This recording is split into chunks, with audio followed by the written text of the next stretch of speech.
Hi, madam. Good morning. I think you are talking in mute.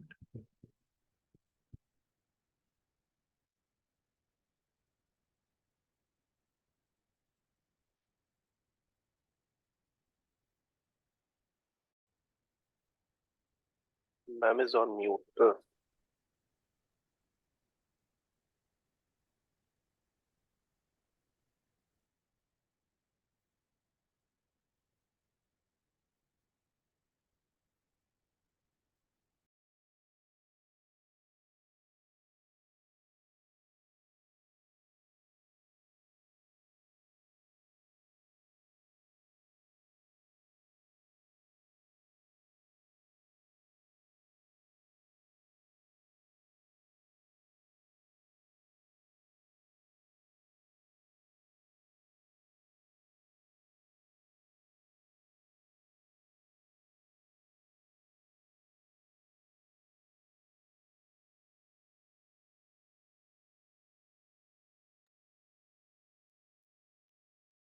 Hello everyone, good morning. Good morning, ma'am. Good Can you morning, all Preethi. see the screen? Yes, we can see. Good morning. Yes.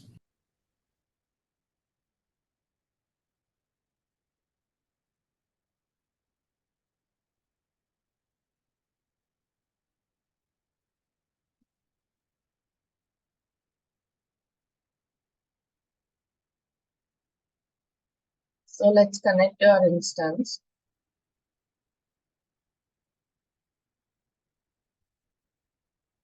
Ma'am, every time in this practical, we will have to we have to use Amazon Linux 2 AMI only. Amazon Linux 2, yeah. Yeah, AMI. Okay.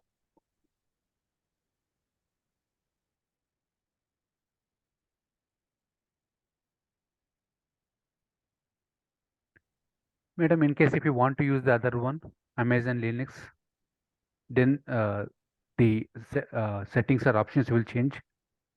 Depending on the distribution, the installation steps, the commands varies.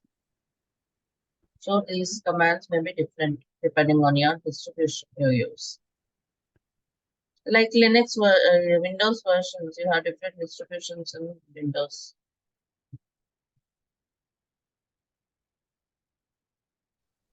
Ma'am, Okay.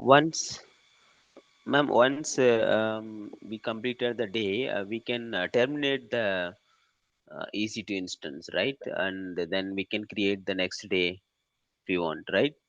Terminate means that instance will be deleted. Do you want to delete it or do you want to continue tomorrow? No, I want to delete. I can create it back again. It is then you can terminate. If you want to continue on the same next day, you have to stop and start the next day. It will be chargeable if we continue with that. If you stop, you will not be charged. If you keep it running, you will be charged. Okay, means we have to stop it. Yeah. Thank you.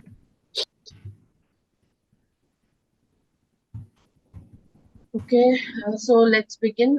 Yesterday we were talking about the file management, package management, right? We were talking about all of this. Today, let's proceed and talk about something called shell scripting. So what is this shell scripting? See, shell scripting is nothing but the bunch of Linux commands. Till now, what we are doing, we were writing each command step by step. Right, like let's suppose I have 5 Linux commands. I have to write each of them one after the other.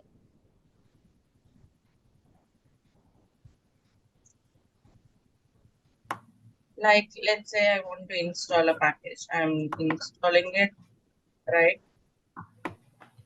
Then I have to start it. I'm writing each command one after the other, right? Only once first one is executed, I'm doing this. Can I run all of them in one go? That's where shell scripting comes in. Shell scripting is nothing but bunch of Linux commands you can put together and run them or run all of them together, which is called shell scripting. Right. So this is helpful so that you can reuse your script. Also, you can set some conditions. You can customize the script to the requirement. You can do lot many things with the shell scripting. Like any other scripting languages, This is another scripting language. Basically, you use your Linux commands, right? And your shell scripting begins with a shebang line, which is called hash and pound. And then you will write the program which is being used to execute your shell script. Right, this is bin bash is the path where shell scripting is located. Actually, that's an executable. Right, we were using bash script. Right, that's called born again shell. That's different types of shells are there. This is called born again shell, which is called bash. Earlier, like we have just shell that's called born shell. Different types of programs we can say which are used to execute your Linux commands, which are used to execute your script. So here this is called hash and exclamatory symbol, right? That's called shebang line. Shebang because first one is called sh, ship, and this is called bang, and hence it's called shebang line.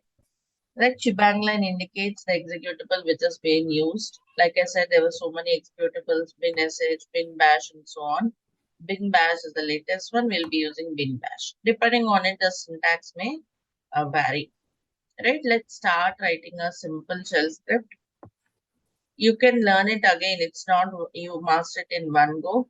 You will be using it like wherever you have the requirement for the code. So you learn it. So please keep muted, everyone.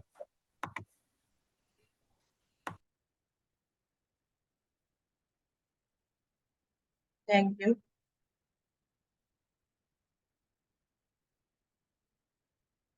Let me create a simple shell script. You can create your script here, right? Or else one more thing, like we were writing so many, let's say we were going to write so many script here and all, I need a better editor. You can also use VS Code editor for remote editing. Launch your VS Code editor in your Windows. You can also use this for remote editing. Like how to connect this to our Linux machine? Yes, you can connect it. Like control first, before that, go to extensions. Install an extension called SSH. SSH is again the protocol used here. Either you connect from PuTTY or you connect from Mobexter or you connect from Git Bash, whatever it is, the protocol at the backend is SSH. So install this plugin in your VS Code. I have already installed, that's why it was showing you uninstall option. Once it is installed, Control-Shift-P, it will open this command palette. Open the SSH configuration file. You create some config file. I think it was not there. Config file, this is not. Okay, so I have created this one. Host name, you give any name. And here you should put the actual public host name of your instance. Go to your EC2 instance, get the public DNS. This is the one. This should be the file format. Okay. Right? And the default user is EC2 user and the PEM file you want to connect. If you remember, we downloaded a PEM file for this instance, which is abcd.pem. You have to use this PEM file. This one, abcd.pem. It's in the downloads only, but it is abcd.pem. Save it. Okay, done. Alright, so config file is created. Now again, Control-Shift-P. You will be connected to host.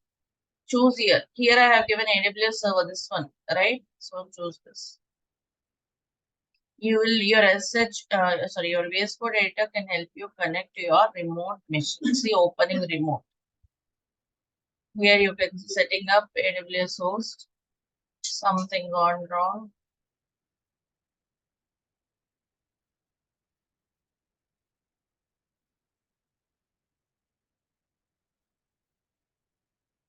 Opening remote. Connection timed out. Okay. Let me relaunch. Check this one.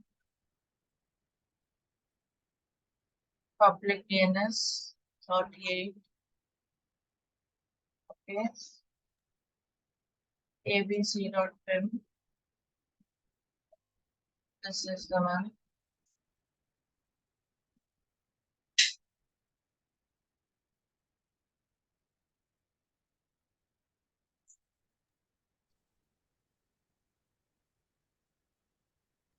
I think you copied private DNS.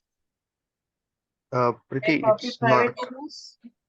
Yeah, it's IP. Public DNS is on the right hand side. Yeah. Thank you. Yes. We should use public DNS. Yes, thank you. So now again do control shift P, connect to the host again. That's AWS server.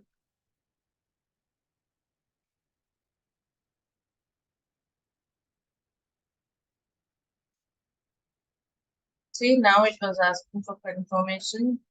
Once you click on continue, you should be able to see. Yes, it's connected. You can open the folder, see home EC2 user, reset user's home directory, or any path you can open. So this is the right now. Go to the terminal, not output. Go to the terminal. These are previous. See, Vim file 3 we have created earlier, if you remember, whatever in this path, and also the prompt is available here, right? So ls, you may create some file here, or from here I can create a file now. I want to create a file called sample.sh, a script, shell script. See, here also you should see that both are same. That's how you can do remote editing. Let's switch to EC2 user.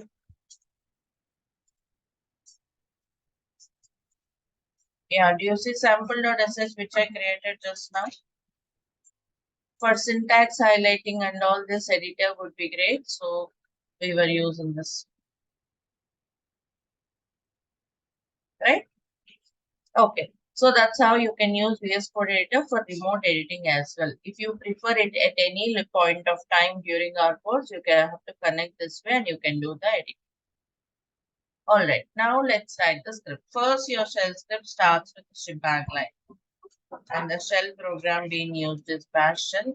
So it's a bin bash. Now, see, it's nothing but Linux commands, like how you run this echo command on the server, the same. Setup on configure the server, something like this. That's all is my shell script. Done. I'm done. So how do you run the shell script? You may run as bash sample.sh. See, it prints the output. It executes the commands whichever present in there. Okay.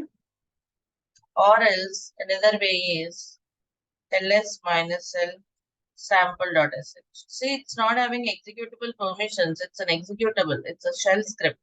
So you can provide executable permissions for the user as u plus x. U plus x sample.sh. Now, see, color is also turned out. It was changed into an executable. See, in that case, you may just run like this. You may run the shell script just this way, just with the name. That's the difference between an executable. Understood? Yesterday you're asking like when do you like what executable permissions does. This is what executable permission does. Ma'am, Clear with bash everyone? command, how it allowed, ma'am? Even bash before you give the executable permission. Bash is Yeah. not running it as executable. Bash and you provide the file name. But here, file permission was not there, but still here it is able to execute, right? Here we are not running as executable. We are running using bash program. Like Okay. if you are running this way, you don't need executable permissions. If you want to run it directly at the file itself as an exe or as some executable thing, you need executable permissions. Okay. Sure. Yeah. Thank you. So Git that's bash- yeah. Git bash also can be used, right? Huh? Git bash Git bash. also can be used without using this bash command. Hmm. We can use shell script in Git bash. I did not understand. See, if you want to use Git bash, first you have to connect to this server, right? Yeah. From Git bash, connect to the server using SSH, then run the commands. You can. Okay. I'll give it a try. Yeah. Yes. We have seen how to connect to Git bash. You have to first SSH into the machine and use. Ma'am, another thing you tell /file name to run the script, na? Huh? You also see one command /file name to the yeah. What is it, ma'am? This Running it as an executable. it will run the script, shell Hmm? script. Yeah, it But runs the script, whatever present in it. okay. It's printing the output. Echo is a print command or which will display the output, right? It got executed. Okay. It's same as echo if you run on the server. No, It here I just got. To run the script, we will have to write /file name. Yes, any question?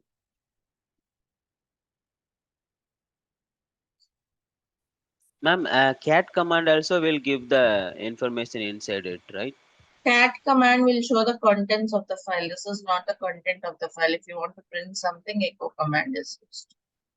Okay. .sh is mandatory, ma'am, that extension. Yes, mandatory. That's how you know it's a script file, shell script file. Okay. Now let's talk about something called variables. Variable, what is a variable? As the name says, which varies, which keep on changing, you can assign a value to X, which is called a variable. Variable is a container or a holder to hold some value. Like in mathematics, you might have used, right, X equal to 7, something like that. X is a variable, correct? The same is the case in any scripting language. See, you don't need to have any background of programming or coding to understand the shell scripting. Just have an open mind to learn. That is enough. That is required. Don't have a hesitation that I'm not from coding background. We were doing something else here. No. Okay, you don't need to have any sort of coding knowledge or coding background. Just try to follow what I'm explaining here. That's enough. Okay, first thing I'm introducing something called variable. Just it's a new concept. You don't have to be a coder or you have to have extensive knowledge in coding. You don't need to have anything. Just understand what we are discussing. I'm talking about variable. Or what is a variable? Variable is a holder to hold some value, to store some value. Like in our childhood days, we used to use x equal to 2, y equal to 3, right? Some variables. Same is the case here.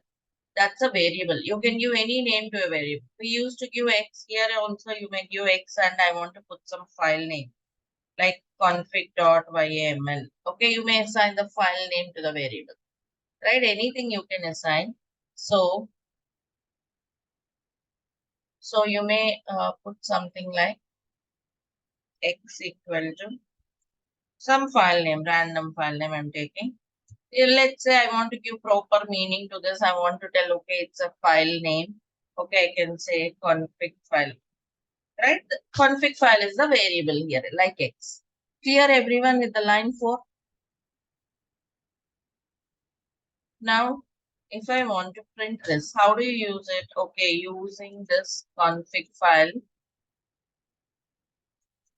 for configuring the server. Okay, I just want to print. But I want to tell which config file I'm using. Okay, this is how I can tell, okay, using this config file, config.yml. But this file name may vary. So I don't want to hard code it. It is repeatable. So I want to use this variable name. So instead of this, I'll say,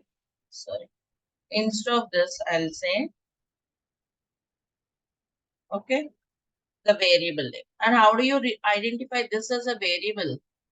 If you don't refer it, you just use it, it just prints the same way, right? Like, see, it just says using the config file, config underscore file. But I want to print the value inside it. How do you refer the variable?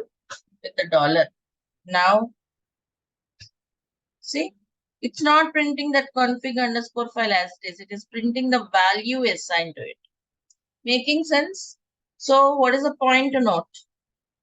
You have to understand what's the variable. How do you refer a variable? You refer a variable with the dollar symbol. For all the 3 lines in the script, clear for everyone. Madam, single quotes and double quotes is not required while assigning the single quotes and double quotes is not required. Not required. Syntax varies from scripting, from language, and so on. Not required here.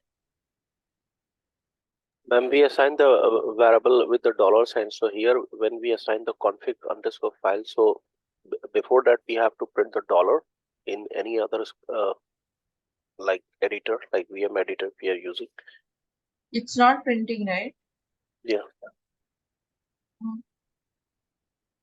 See, this is not specific to editors. This is shell scripting. You may write it in Notepad or anywhere. This is how it works. Ma'am, just you tell me about we are using the dollar sign for the variable. Huh? Yeah. Okay. It's okay. Yeah, ma'am. Got it. Sorry. Yeah, just seeing the dollars.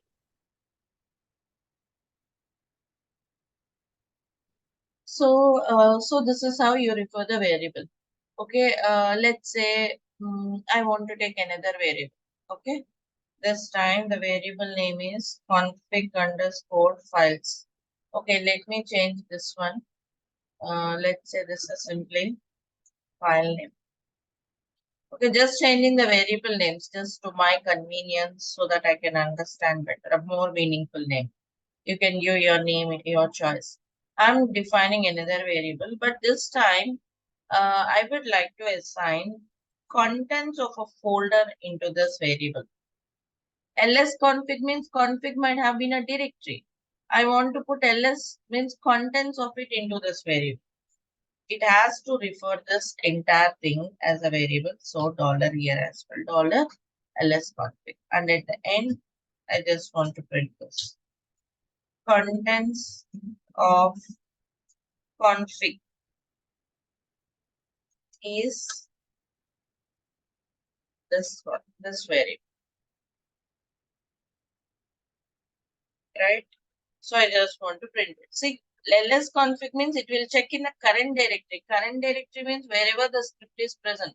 The script is present here in the EC2 home directory. So it will do ls config here. But config folder is not present. What happens to this line in that case? What will happen? Let's see. Let's run the script. What it's saying, see an error on this line 5, cannot access config, no such file or directory, and then executed the rest. And here also the variable is empty, so it was not printing anything. Do you see this? Yeah. Now what I want to do, if like I want to create a directory before this. Okay. Create a directory called config. Okay. Also, I would like to create some content in this directory. Touch. Inside the config, I want to create file2.txt. Right? So, if I do ls here, yes, I don't have config, so I'm creating config, then creating file2, then I'll get the content and it should print. So, let's run the script now. See, first one, set up and configure the server, printed fine. Then this one, using the file name, but no error like directory not found at all. Okay, dollar file name, it was printing config.yml and contents of config is file2. It was working as expected. Got the script, all of you? Understood this? Yeah. Ma'am, when we're defining the variable like file underscore name, so can we put in the beginning dollar sign, like because this is a variable, so in the before that? Before this? Yeah, dollar sign, and then to refer the variable, you use dollar. Okay, variable will not be defined with a dollar. To refer that variable means I want to use this variable here, the contents of the variable. That's what I wrote here. Refer a variable, you use dollar. Not to define a, this is called variable defining a variable, variable definition. To refer that variable, you use dollar before.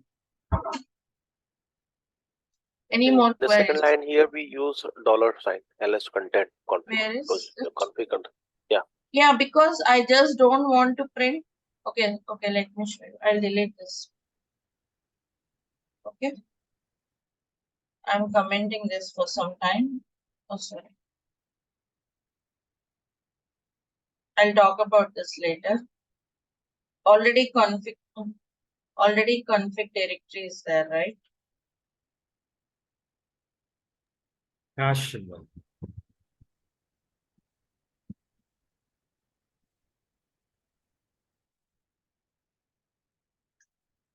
Okay, already config directory is there. So I'll just run this. Right, line 7. Config not found. It's considering that this as a string. It's saying ls and config. It doesn't know what it is. It just consider that as some letter, some string, some text. Like you do some dummy text. This is how it's constrained. I don't want to assign that to config files, right?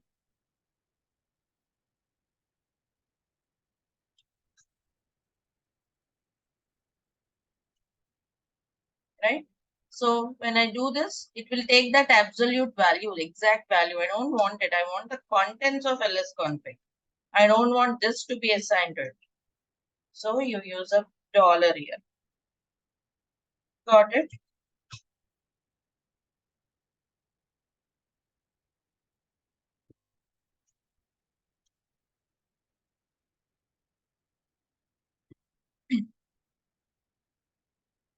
So, okay, fine. The folder is created and the files were, the content was shown here. Now what I want is, I will rerun the script now. See, when I am running mkdir again, it says cannot create the directory because that folder exists, that folder or file already exists, right? So second time onwards, it's giving me error. Means I don't want to run this always. I want to run this only if the directory is not there. Am I correct? So if you have to execute something depending on a condition, you have something called conditional statements in Linux. Right? Conditional statements in this shell scripting, like any scripting language will have it. Okay. So here we can write if condition, if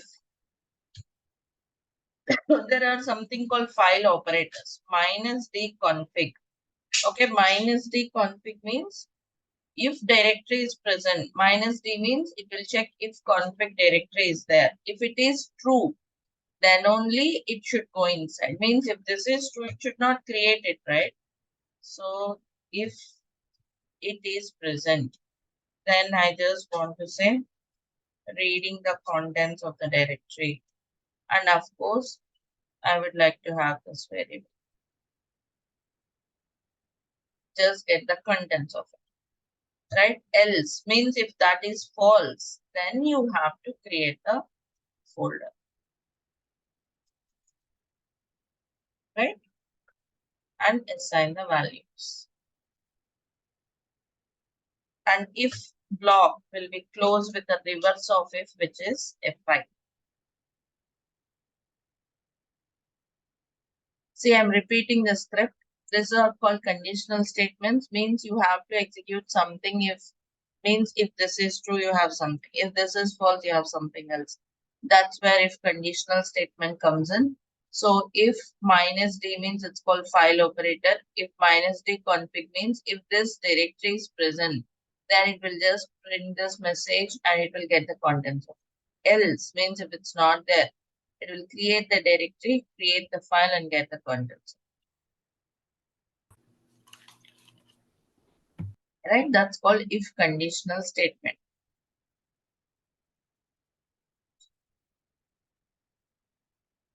Yes, RK, variables can be defined at any point of time.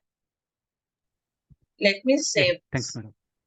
So if you rerun also, see no error like before, but it's saying it went to this block. Which block it will go? If block or else block?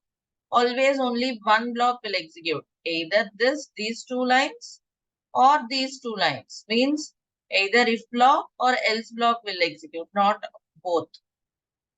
Right? So now it went to if block and it has got the content and printed it. Understood the script, everyone? See, config directory is there. If you go to config, there is file too. Okay, let's do one. I'll remove this config. Now, into which block will it go? Will it go into if block or else block? Else. Else block. Let's run this. Sorry.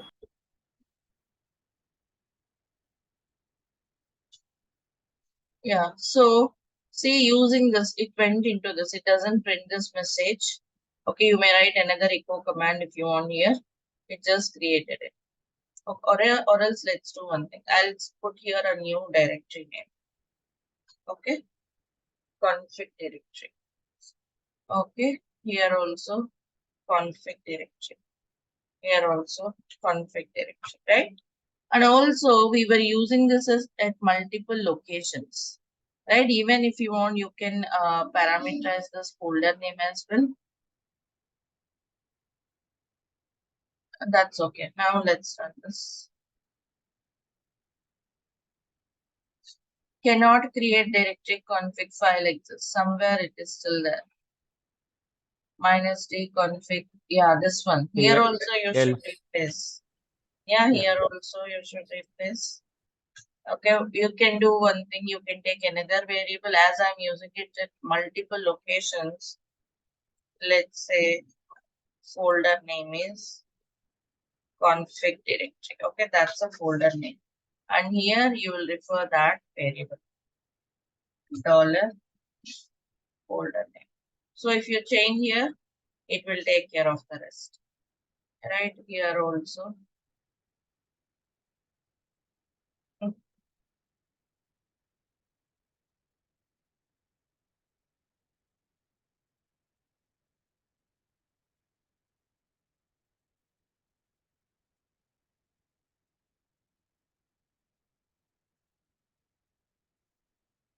Here also we may say. Understood, everyone? That's how parameters or variables can be used. Folder name, now it will check for this folder name. If it is not present, it will get the content of it, or else it will create a folder and get the content of it, and it will. Let's try it out. And now you have to assign it. Let's say I'll say my directory is the folder name. Okay. I don't have this, right? My directory. Now let's see. Let's run the script.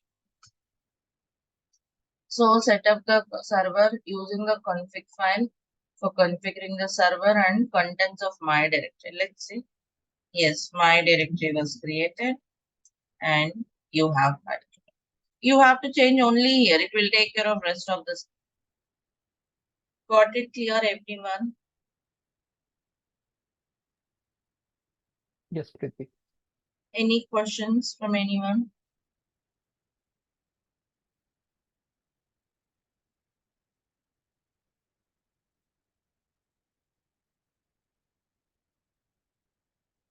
So that -d is denoting to some exist or not, is it? -d. Yeah, -d will be true if the folder is present. It will be false if it is present. There were so many file operators. Okay. You can just refer them with Google to check the file operators. Okay, those are all predefined. See here, this is the blob where you have some good read over Linux. This is also present in your drive for reference. C -b -c -d. See, this is what I was using. Check if a file is a directory. If else, the condition becomes true. This is what I was using, right? -d $folder name or file name. -b means check if it is a block special file, something like that. So many attributes are there, operators. Right? Yeah, if it is file, I can use -f. Yeah, yeah. Yeah. So many are. Yeah. Examples were also there. If block, you can also try out. See, like I said, right, Linux spend daily 10 minutes. You put the timer. Okay, today you are looking into this. Okay, you just practice all of them. Just copy paste. That's enough. Just try out them. Just understand if block. That will do. Just every day 10 minutes on Linux.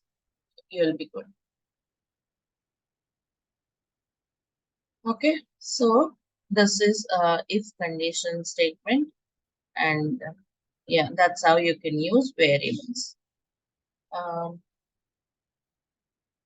Now let us look into something else. Like I have two conditions. Like if it is true, I have to do something. If it is false, I have to do something. We use this, right? Let's look into what if I have multiple conditions, right? Let me continue this script with another variable. Like I have a variable called, let's say, user group. Okay, that is assigned to some text. Okay, that's the user group name. Now I have a condition if dollar means this one.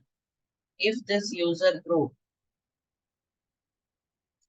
this is double equal to is called comparing. It's comparing it with the string. If user name is this, okay, means if the group name is this, not username, if group name is this, then it should print. You can configure the setup. Means of course some permissions may be given. Just I'm writing echo command just to show you the conditional steps. You have multiple statements, so you can use elif. Elif is like else if. Let's say if the user group is admin group, okay, then you have something else. Means permissions may be added or else some echo command. Administer the server. Admin the server, right? Else means if this is also not correct, then for no permissions. Means if anyone apart from these two groups, it should print you don't have any permissions. Close with F5.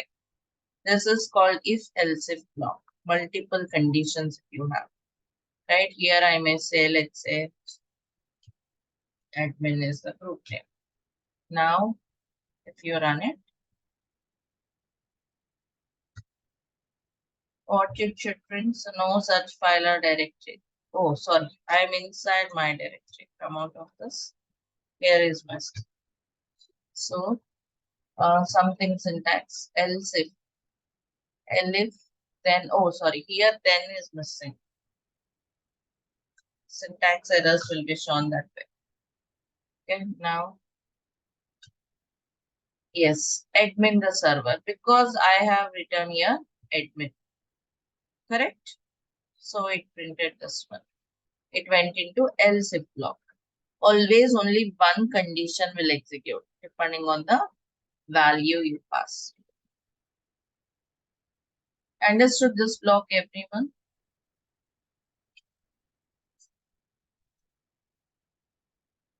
There is one more way, like rather than hard coding the variables, means say I'm assigning here admin, I'm assigning the file name, folder name. Let's suppose I want to pass these values during runtime. During runtime means whenever you are running the script, you want to pass the values. Yes, you can do it. Let's suppose I want to pass this as a first value, $1. This one as a second one, $2. And this one as a third one, $3. These are called positional parameters in Linux. Positional parameters means whenever you call it, the first one you pass will be assigned to file name. So my file name should be test file, test.txt. Then second one you pass will be assigned to this. So I won't like to have test direct. And third one will be assigned to user group. Okay, let's say I just want the user group name is Tom. Okay, so you can pass any number of variables this way. First one will be assigned to positional parameter 1.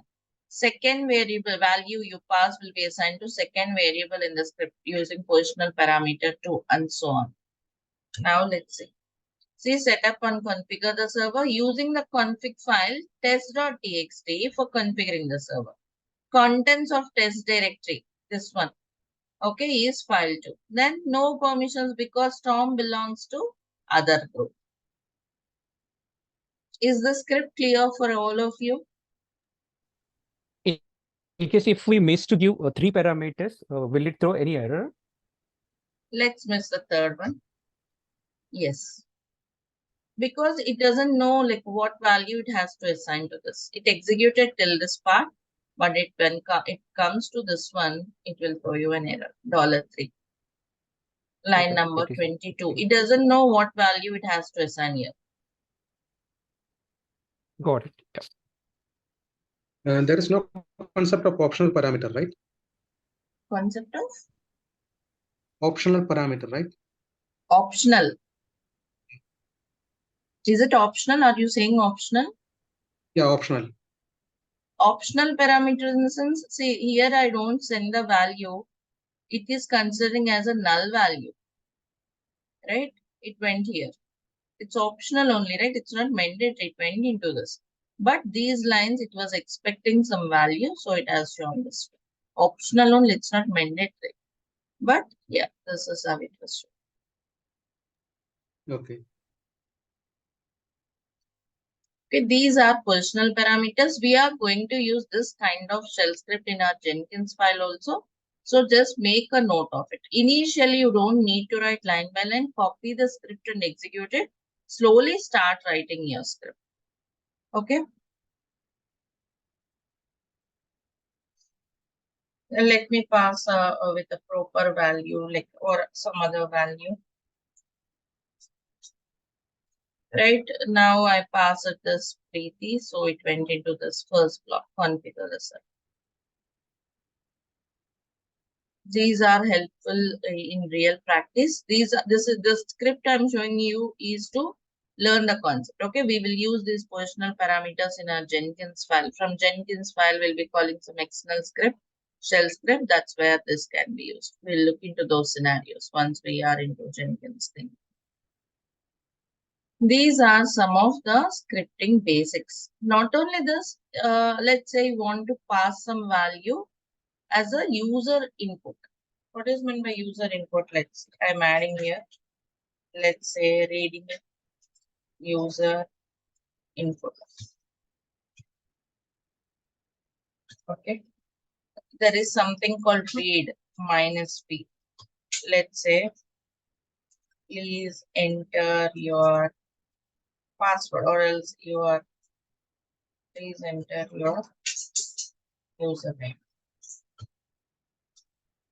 Okay, I just want to print this.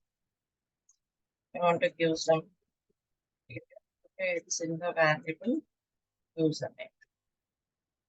And then I just want, after entering the value, thanks for username.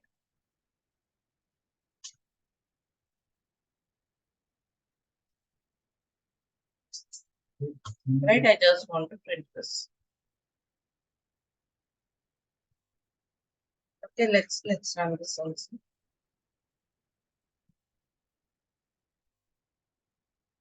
Yeah, see it paused there. Do you see that? Reading user input. Please enter your username. Your cursor came in here and it was just pausing. It will wait till you put your input. So put your input. See, thanks for the username. This is how you can put provide user input during runtime.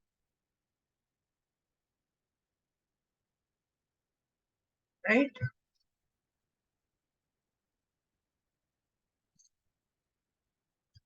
Also, if you want to know the number of parameters used in the script, all params $hash will give you the number of parameters used in.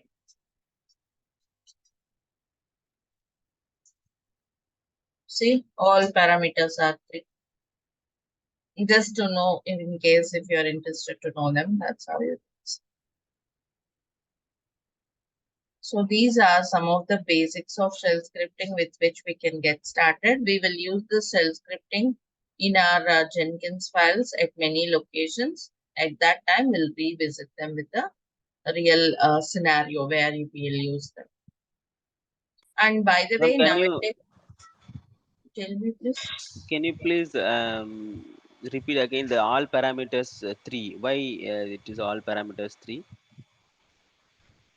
1, 2, and 3. How many number of parameters or variables we were using in script? If you want to see that number, this is Okay. printing it. Number of Okay. parameters can be printed with $hash. Okay. Thank you. We were Madam, using, username is not a parameter. huh? Username, Here line number 34. parameters means parameters you are passing, like Okay. the positional parameters or which you are passing from your script. If that is the case, config files, config folder also should be there, right? These ones, positional parameters. I'm talking about this.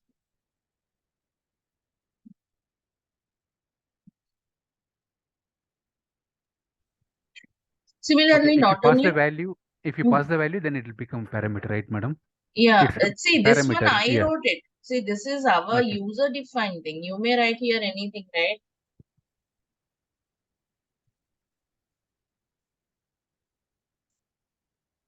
This is our own defined value. You may print anything there. Okay.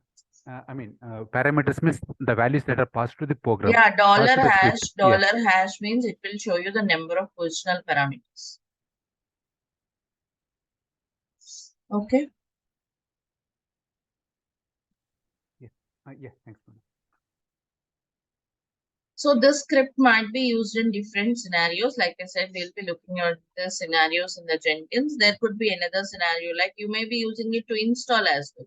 Like yesterday, we installed HTTPD, we installed and then started the service, right? Those lines also you can add here, like install HTTPD, start HTTPD, all of them in one go, so that it will install and it will start. You don't need to run each step one by one. Even you can use it for configuring your server.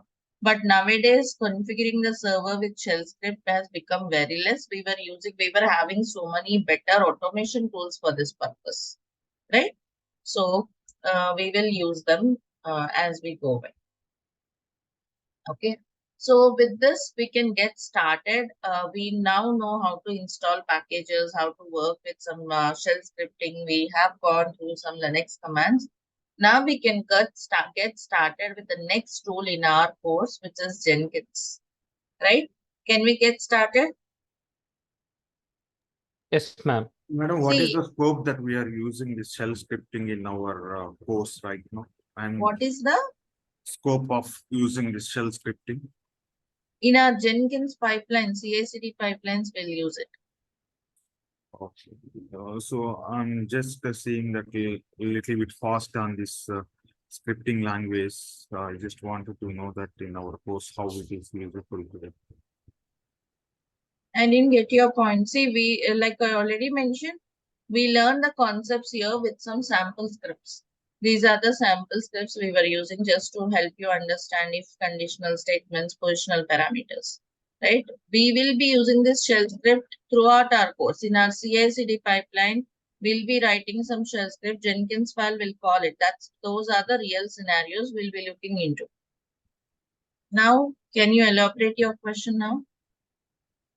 Okay, so there will be extensions on this one when we are working on the Jenkins. Yes, we will be writing these shell scripts again when the scenario comes in the CI/CD pipeline via Jenkins. We'll be calling shell scripts. So we'll be write again the shell scripts with actual scenarios. This is a sample scenario to help you understand the concept. Okay. We'll be still using shell script at multiple places in our pipelines. Few examples like I have given. One is from Jenkins file. You'll call some shell script using this positional parameters. Where and how? Yes, in the pipeline we'll do it. And another thing is like to install your servers. Yes, that also we'll do in our Jenkins file, through our Jenkins file. Okay.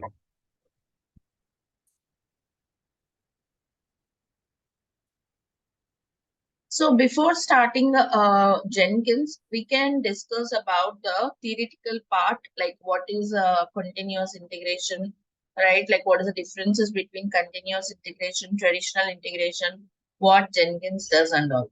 Okay, some bits of theory was there. Okay, but before going to that theory, I would like to show you installing Jenkins, because as we are already on the server, right? As we are in the flow, let us install Jenkins first. Like Ma'am, yesterday, we have two flavors, Ubuntu and CentOS. So in every practical, we will be using only CentOS.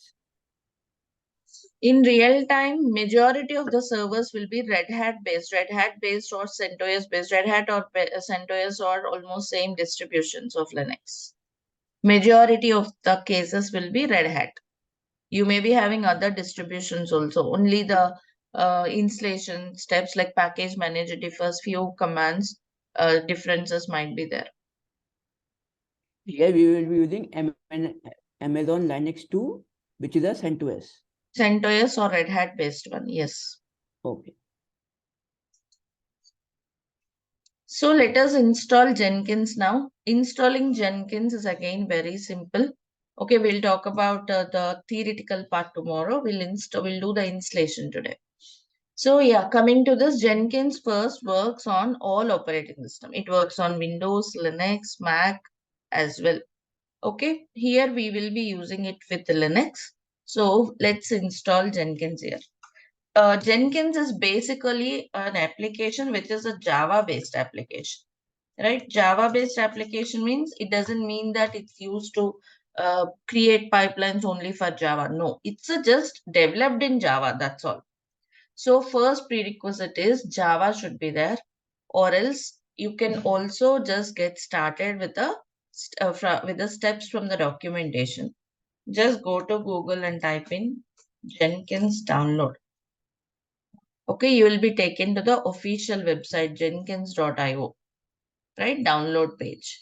Here, if you scroll down, see there were so many environments on which you can install Jenkins. Like I was just talking about, right? You may install it on Ubuntu, you may install it on any different distributions of Linux, Windows, on Docker, Kubernetes. These things also will see.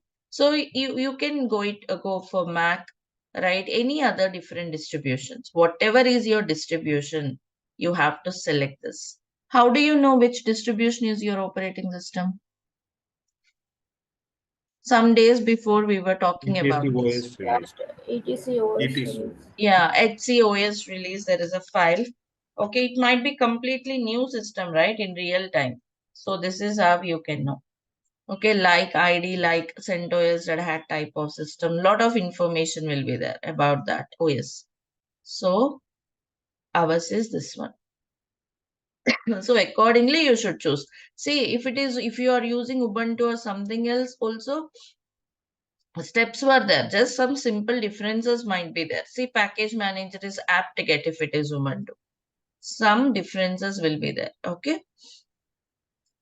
But if you do one thing, rest of them will be like, you can just go through the steps very easily. See, it was downloading Jenkins repository file, importing the key file, and installing Java and Jenkins. That's all. 4 steps. Let's go ahead. It's about wget. Jenkins repo. Do you see? Wget URL will download the file. -o output is kept here. Like, what is this actually? I'm not running it. Let me take you to this location. hcm.repos.d. That's a directory already there. See, some repo files were there.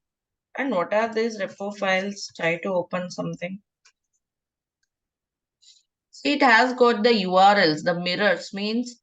See, whenever you write minstall git, minstall http, it was downloading them, right? And installing. From where it is downloading? Those yum official repositories were configured here. Right? By default, yum official repositories, from which repositories it should download, were configured here. Right?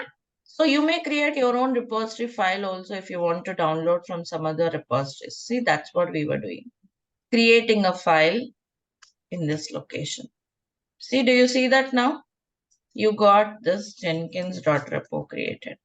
See, it says this is the official repository from where Jenkins should be downloaded.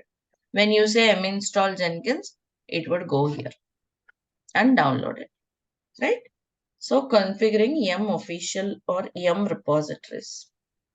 So once it is done, download the Jenkins key.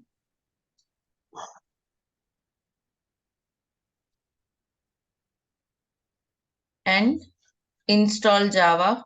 We already have Java. Yesterday when we installed Tomcat, we did that. But you can still install whatever version is used there. Java 11 is used with this.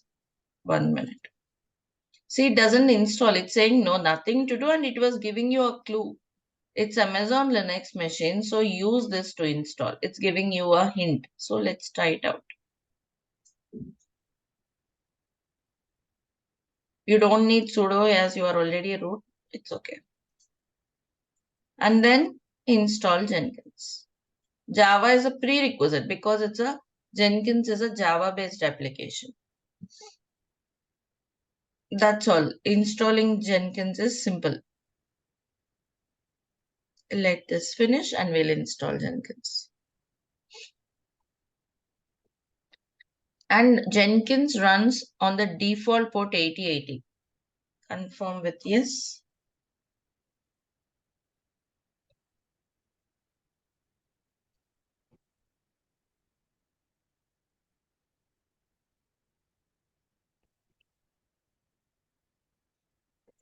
See, I'm installed Jenkins.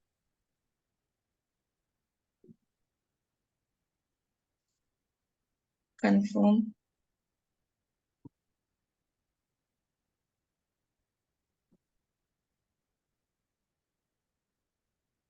Right, Jenkins is installed. Let's see the status.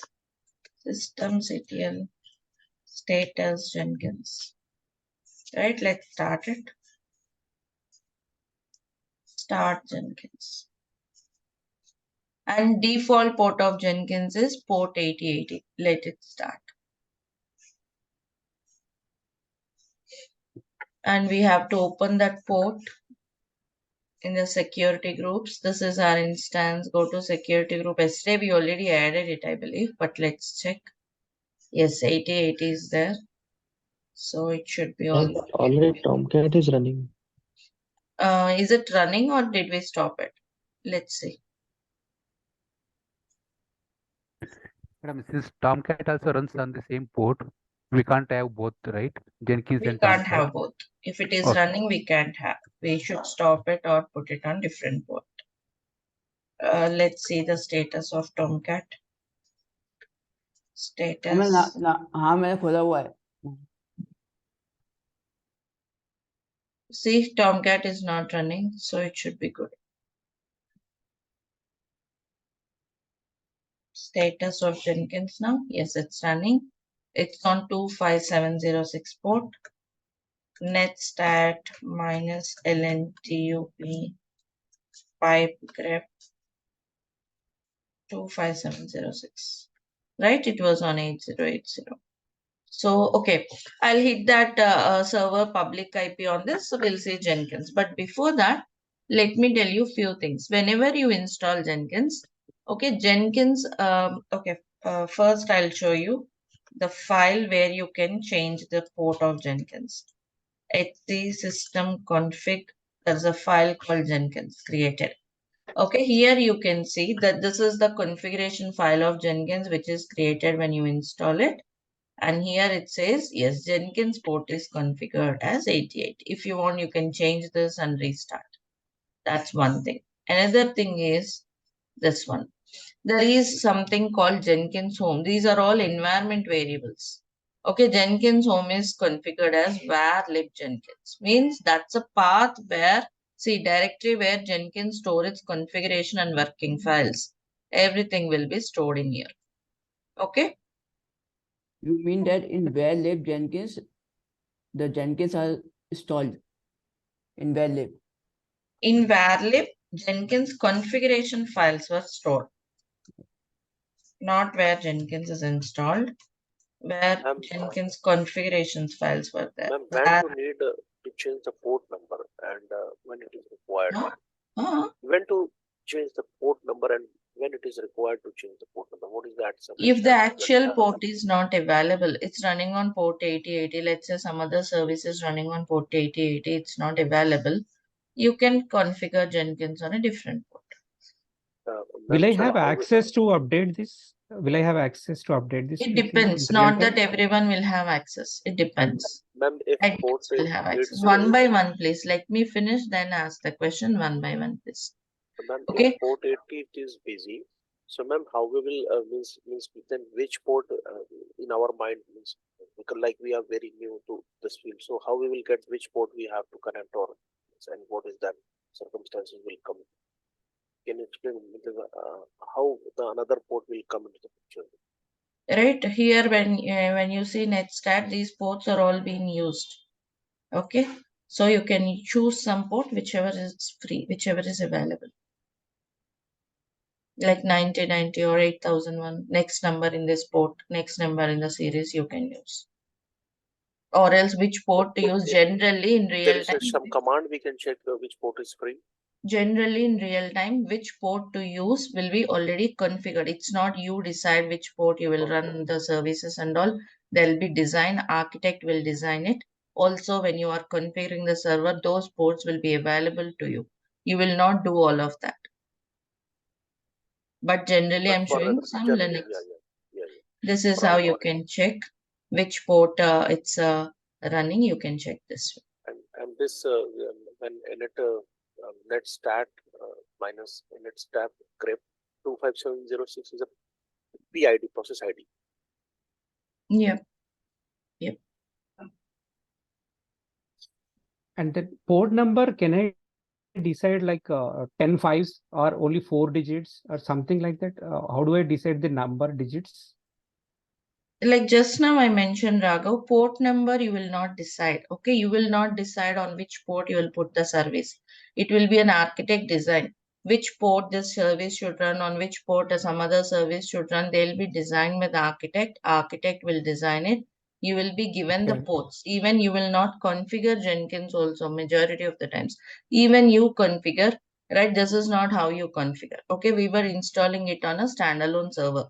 You might be deploying it on a high availability servers. Port numbers will be configured. Servers will be configured. Available ports will be shared with you. There you will configure. We will not choose the ports or decide the ports. Yeah, got you. Thank you. Okay. So here I'm just checking. This one is a simple netstat command, basic Linux command to see the ports. So being 8080 is not used, I'm using it. If 8080 being is running by used by some other process ID, I'll configure it on a different port using this port number. Using this file. I have shown you some time back, right? HCSS config Jenkins file. There we'll change the port number and restart it. But again, I'm saying which port you will run. It's not your own call. You decide like wherever you want to run on whichever port and change the ports as you like. No. Okay, you will not have permissions also. Okay, no one will have permissions except the admins or architects. They'll choose the ports, they'll decide the ports. Right? Good to go? Yes. Yeah, thank you. And now, yes, our Jenkins is running. Okay, and this is important for us. This is where you have to concentrate. Where lib Jenkins? This is very important from the perspective of DevOps. This is where all your Jenkins configurations, right? It's like your Jenkins working directory. All the Jenkins configurations will be present. What is meant by all Jenkins configurations? You will see, you will get to know. We'll be using this throughout. How to take backup of this path, how to restart new Jenkins, how to provide backup for Jenkins. All of these are our concern. Okay, like a DevOps team perspective. So you will understand what is all this. Anyway, now we have Jenkins. Let's start Jenkins. Pretty one question. Yep. When you installed that, it was showing disabled. So when to enable that service, Jenkins Which service? is disabled? Oh, Jenkins? Yes. If you want to use Jenkins, you have to enable it. Should be running, right? Disable means it's not running. How do you use it? Yeah, correct. So for enabling, there is a command, or just we can start. Systemctl start, and then it Status will be command will start it. I mean, start command will start it. If you want to keep it running always, keep it enable the service. Systemctl enable Jenkins, so that during your system restart also, like when you start your system, your Jenkins will be started. Okay. This is the public IP. Hit that on 8080 to access Jenkins.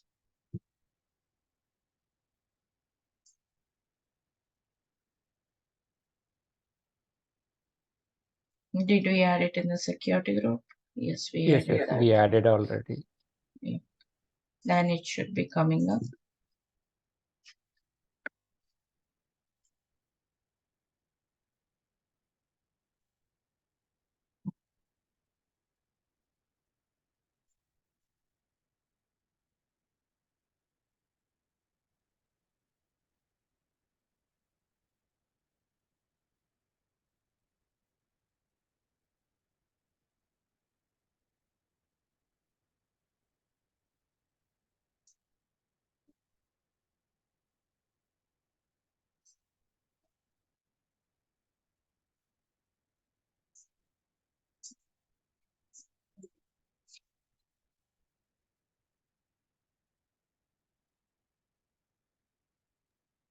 Do we need to take public IP or private IP? Always public IP if you want to connect from outside AWS. This is my laptop. So always public IP. Okay. Why this is not being started? Let me check the status. Can you check the security group once again? HTTP port 8080. I wonder Preethi, something wrong Manish with here. the. Tell me. Yeah. Hello. Yes. Yeah. Actually, I missed the key pair. Can we really download from AWS?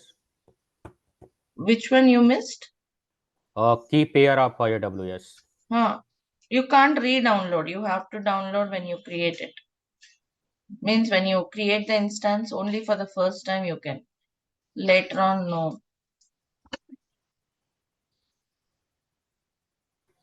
I just removed the Tomcat.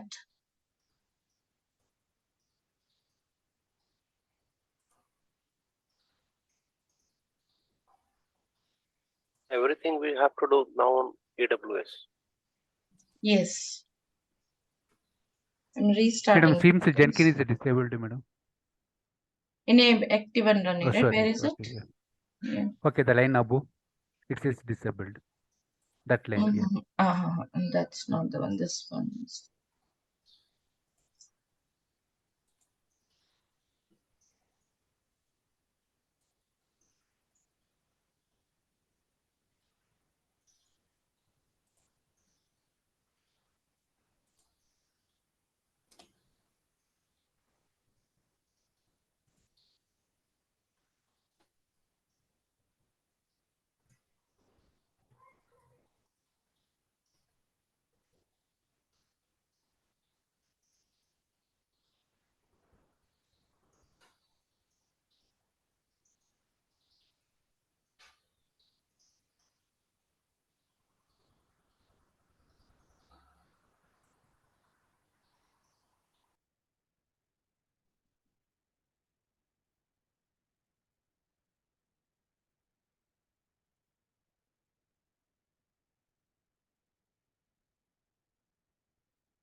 Is something wrong with security group? Yeah, I'm checking. In 31919. The process ID. And the security groups. Yeah, see, 8080, I told it should be accessible only from this IP. That's my Windows IP yesterday. It will be changing. So, yeah. Open Okay. to all. Okay, so Yes. So that's one more thing we should consider when we are adding the security rules. It was added. Also, you should check from where it is accessible. Actually, if I select my IP now, it will work for me now. This will keep on changing every day, every time. So I'm choosing anywhere, or else you should choose this only. This is for security best practices. But that's fine. I'm choosing any, and I could see Jenkins. And now see, for the first time of Jenkins, it will be locked. Okay, you have to unlock it. And it's saying unlock password is present in this file. So where is the unlock password, on AWS instance or on a Windows machine? AWS instance. AWS instance, that's where our Jenkins is running. And here you can also see it's varlib Jenkins. Do you notice that? Means basically, where is this file? It's under varlib Jenkins. Okay, this is the working directory of Jenkins. I told you, right? There is another folder called secrets. There is a file called initial admin password. That's from where we were grepping the password. Making sense? What is this folder? That's where all Jenkins configurations lies. And put that password, you will be navigated. And again, one more thing. Jenkins is a plugin based tool.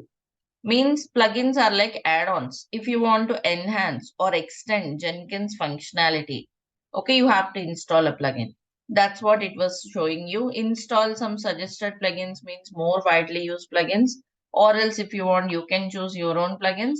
I'm going with suggested plugins. It may take a while for this step, but yeah, these plugins will be used. Like if you want to integrate it with Git or Docker or Ansible, whatever, like all the plugins you can see here will be installed. If you don't install here also, no problem. Later on after login, you can also install. But again, this is also only one time task. For the first time when you are launching, you will see this.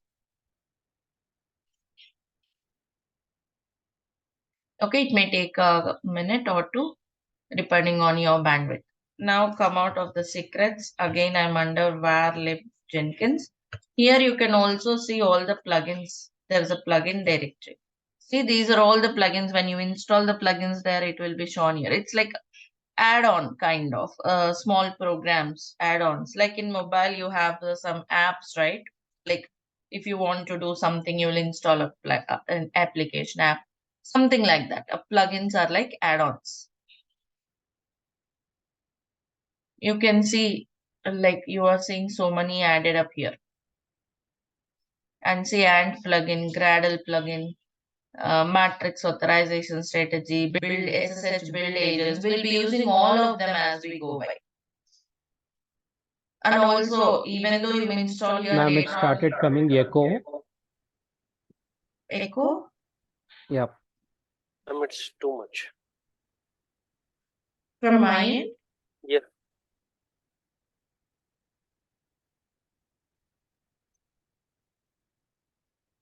Ma'am, can you hear our voice as echo? No. No. Use a little bit now, a little bit down now.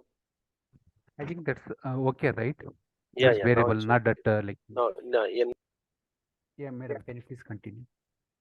Yeah, just this installation, and we'll just go to the dashboard. That's all. We will talk about the theory of Jenkins, like what is continuous integration, and start hands-on from tomorrow. Okay, meanwhile, you can set up your Jenkins. All these installation steps were there in the drive as well. See, like almost all the plugins were installed, and you will be navigated to the next page. Only one more page.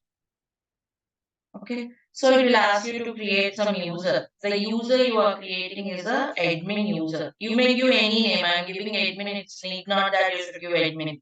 You may give any name of your choice and some email ID. Creates the first user. That's all. Save and finish.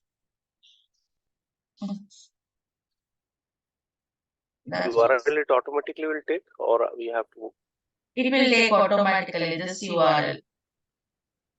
An email ID we have to write it original or any Any admin after it. See, this is your Jenkins dashboard or welcome page. So what to do here, how to work with this Jenkins and all, we will start tomorrow. So get your Jenkins also ready, right? This is your Jenkins. And yeah, in the home directory, if you see, do you see so many plugins? Earlier there were only few. Do you notice that? Yeah, it means that yes, this is the Jenkins, like where Jenkins configurations will be stored under valid Jenkins. In the plugins, you have plugin secrets, you have password. Users directory will have all the user information for Jenkins. These are Jenkins users. Okay, users. And see, users.xml. We have created some admin user, right? That information, like every information of Jenkins will be present in this Jenkins home directory. So what else we can do with this home directory? Like what all, what else configurations will be there? All of that is. Ma'am, today if we log out from the Jenkins, suppose if you click on log out, then if you again open the Jenkins, then username will be admin. Yes, it will be stored. Your users will be stored. Username will be admin, password will be admin. Yes. Yeah. So that is all for today. Practice the shell scripting and set up your Jenkins. Okay, tomorrow on we'll get started with our Jenkins. Slowly we'll get into the pipeline and so on. Madam, you connected to the VS Code that is remote connection, right? Is Yeah. the elements also available in the Google Drive or? This is also available in the Google Drive. How to connect to it? Yes, it's available. Yes, ma'am, this is a little bit complicated, I thought. See, like I said, right? Don't do this hands-on, like step by step. You don't write the script. For the first time, any script for that matter, you just try to understand, execute bit by bit, like how I did in the class. You start your recording. Okay, how to learn this is start the recording. Okay, like let's suppose we have done 3 lines. Pause it there, practice those 3 lines. Like not as per this document, as per the video. As per the video, first step is this, and I think second step is these two, right? So do follow in that order. Execute the script in that order. Also, when you are watching the video, when you are following that order, you copy these lines from the drive. Okay, at least for the first time or second time, at least 2 times, you just do the same. You don't write it, you follow the video, copy it from there and execute it. Once you thoroughly understand, slowly write it. Definitely it will take time. It's not a thing which you master in one day. Okay, like I said, right? Shell scripting or anywhere wherever we use some scripts, it will take time. You spend daily some time on it. Regular practice is the only way you can gain confidence or you learn it thoroughly. In one day or overnight, you can't get all of that thorough. Right? Just in class, you will understand. You have to practice it. Daily, few minutes. Ma'am, Jenkins requires also coding part or no coding? Jenkins pipeline part, like when we go for the pipeline, there we'll create pipeline with the Jenkins file where we have a pipeline as a code. That's another scripting. Not Java programming and nothing. Only not coding. We will not write coding or programming anywhere. Scripts we'll use. The script format for pipeline will be already there. You can modify it and use it. See, in the beginning, as a beginner, you might be seeing all of that, if else conditions, what all. But once you learn it, only once you learn it, next time, like once you understand and once you learn writing it, every time you will use similar kind of if block conditions. The laws, like these steps may differ. These Linux steps may differ. This syntax is same. Syntax highlighters were there also, even if you miss the syntax. So first you have to understand it, that's all. You don't need to line by line. There are multiple ways you can get the shell script. You can Google it, you can use ChatGPT. But the thing is, you have to understand it, that's all. Understanding the script is important. You don't need to write on your own step by step. Are you following what I'm saying? Yes, ma'am.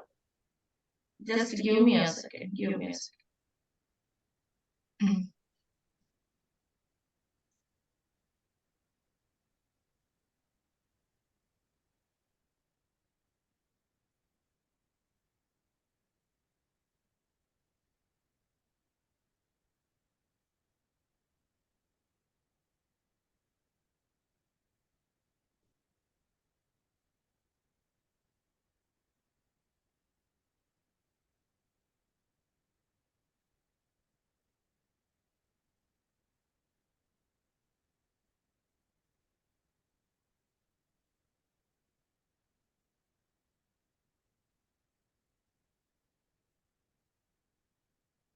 Can you all see the screen? Yeah. Yes, ma'am. Yes, Preethi, we can see. See, nowadays you don't need to write. Sorry, I wrote here. I'm sorry. You don't need to write line by line. If you know the concept, let's say shell script to check if folder is present or not.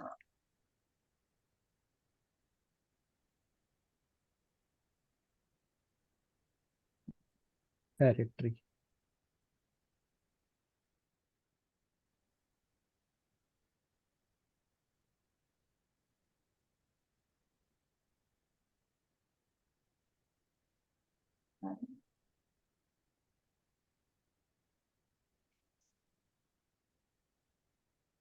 Just open ChatGPT and try it out. It was giving me error for some reason.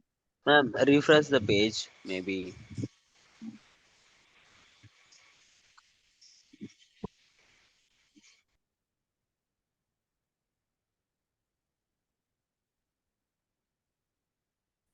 See? Do you see that? Including syntax. What is the difficulty there? But what is it? Even this, it is explaining this. Check if the directory, it is explaining it. If you don't understand line by line also, it will elaborate and explain you. But see, you cannot 100% rely on it, but at least 80%, 70%. If you know if you can understand this, means basically you should understand the script. You need not write line by line. Few tweaks and modifications, if you can do, that will work. So that's why I'm asking, first try to understand and copy the script, whatever we are using, and execute it, understand it.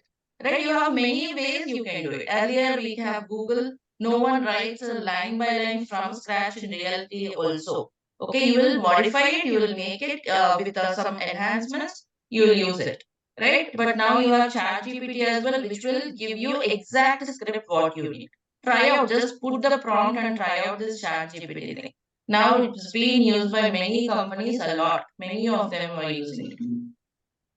So try out. You have so many options. So what you have to do, first don't worry or don't hesitate or don't think that you can't do this, you are new to this. You may be new, but you can, all of us can do it. Okay? Second thing, practice. First watch the recording. Okay, pause it bit by bit like we did in the class. Do it in the same flow by copying it from the drive. Okay, still if you don't understand, you can get back to me, or you can also use ChatGPT. Test ChatGPT also. You have to get used to ChatGPT also in the coming up days. For DevOps, it will be very much helpful. It's not that someone with zero knowledge can use ChatGPT. If you have proper knowledge, you can use ChatGPT as your assistant. Right? So try out on these steps. So if you still face difficulties, problems, we will again discuss. We will sort out them one by one. Correct? Thank you. Done, ma'am. Yeah. Yeah. Follow these steps. Again, you may be having definitely some other challenges or difficulties. Get back to me. We will again discuss and make that. You will be doing all of that. You should be able to do all of this. I'm sure you will be able to do it. We'll work on it. But follow the steps I have given, right? And see how it is. We'll do it. All Yeah. right then. All right then. Yeah. Just give it a try. First set up your Jenkins for tomorrow, then get to this shell scripting practice by following the steps I mentioned. We'll take up from here in the next class. Thank you.